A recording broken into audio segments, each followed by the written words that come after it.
With that in mind, I want to note that before I use what is not a precedent, I understand very well why it is wrong to compare Adolf Hitler's Third Reich to any other movement. It was uniquely evil, full stop. I get it. But there are important lessons from the history of that emergent evil, and here is one that I regard as essential. In the immediate aftermath of World War II, a small group of philosophers who had escaped Hitler's murderous regime returned to Germany and performed a kind of moral autopsy on the Third Reich.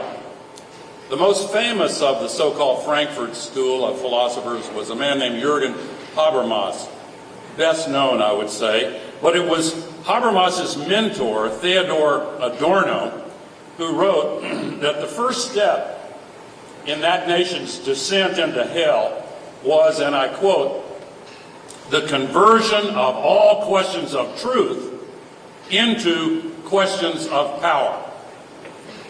He described how the Nazis, and I quote again, attacked the very heart of the distinction between true and false, end quote. The Trump administration is insisting on trying to create their own preferred version of reality. They say Ukraine attacked Russia instead of the other way around, and expect us to believe it.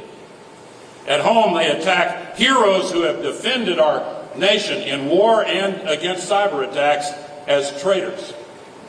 They say the climate crisis is a hoax invented by the Chinese to destroy American manufacturing. They say coal is clean. They say wind turbines cause cancer. They say sea level rise just creates more beachfront property. Their allies in the oligarchic backlash to climate action argue that those who want to stop using the sky as an open sewer, for God's sake, need to be more realistic and acquiesce to the huge increases in the burning of more and more fossil fuels, which is what they're pushing, even though that is the principal cause of the climate crisis.